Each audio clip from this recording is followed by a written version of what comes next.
1000 रुपए किलो बालू, पलामू का बालू, मिथिलेश ठाकुर का बालू 1000 रुपए किलो आज बेचा जा रहा है। 1000 रुपए किलो, 1000 रुपए,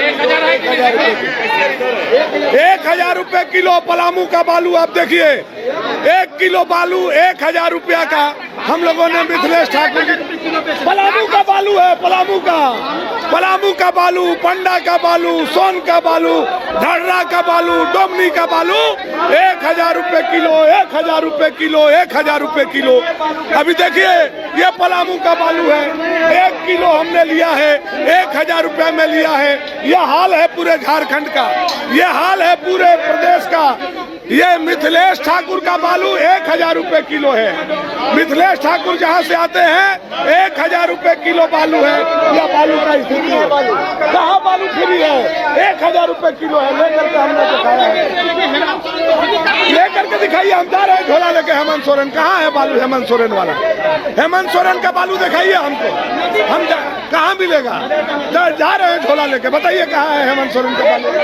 एक मुठ्ठा बालू नहीं है झारखंड में। पलामू का बालू 1000 रुपए किलो बिक रहा है। देखिए 1 किलो बालू 1000 रुपए का हमने लेने का 1000 रुपए दिए हैं। अभी आप लोगों ने नोट किया 1000 रुपए। देखिए विपक्ष है, अब जबरिया हम लोगों को निलंबित कर दिया गया। अब आपने देश के इतिहास में यह अनूठा घटना होगा जब 18 विधायक जहाँ 81 की संख्या हो और निलंबित कर दिया गया। बहुत ही दुखद है, लेकिन हमारी आवाज़ को विधानसभा अध्यक्ष जी दबा नहीं सकते। आज हम सदन के बाहर बालू के विषय पर प्रदर्शन करने वाले हैं।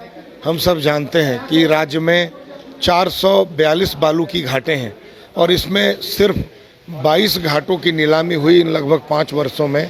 420 बालू की घाट में झारखंड मुक्ति मोर्चा, कांग्रेस और आरजेडी के कार्यकर्ताओं के द्वारा, उनके लोगों के द्वारा, उनके दलालों के द्वारा, सरकार के बिचौलियों के द्वारा सरकार के संरक्षण में संगठित अपराध किया गया, डकैती कराया गया और आज बालू के लिए झारखंड की जनता तरस रही है। आज ये अबुआ आवास की बात कर रहे हैं, लेकिन ये नहीं बता रहे हैं कि अबुआ आवास में बालू 5000 रुपये ट्रैक्टर मिल रहा है।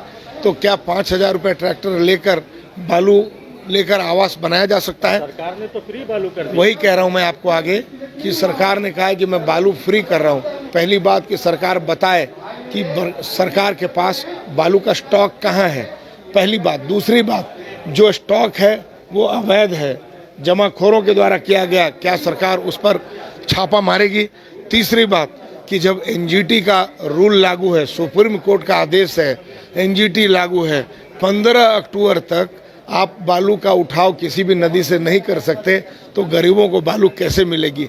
अब ये साफ है कि ये सरकार सिर्फ और सिर्फ झारखंड की जनता को जैसे रोजगार के लिए ठगा, जैसे नौकरी के लिए ठगा, जैसे बेरोजगारी भत्ता के लिए ठगा, वैसे ही बालू के लिए भी ठगेगी। अभी बड़े बड़े विज्ञापन देख रहा हूँ, मैया योजना की बात कह रहे हैं कि 1000 रुपया का फॉर्म भरवा रहे हैं। आपने तो कहा था कि रसोई घर में खर्चे के लिए हर रसोई में 2000 रुपया दूंगा, तो उस 2000 का क्या हुआ? झारखंड की हर महिला जानना चाहती है। आपने कहा था 72,000 रुपया गरीबों को दूंगा साल में, तो उस 72,000 का क्या हुआ? तो ये झूठ के बुनियाद पर खड़ी है सरकार। ये सिर्फ और सिर्फ ठगना जानती है, झारखंड की जनता को झूठ बोलना जानती है। इसीलिए आज हम लोग यहाँ बालू बेचने का काम करेंगे। मंत्री का भाषण भी होगा। मैं आपको विश्वास दिलाता हूँ कि माननीय मुख्यमंत्री जी और सरकार के इशारे पर आप देखिएगा ऐसा कृत्य करेंगे विधानसभा अध्यक्ष जी कि हमारे 18 जो विधायक हैं वो सदन में जा ही नहीं पाए। वो 2 बजे के पहले ही समाप्त कर देंगे इनके प्रकार। आप देख लीजिएगा, मैं भविष्यवाणी कर रहा हूँ।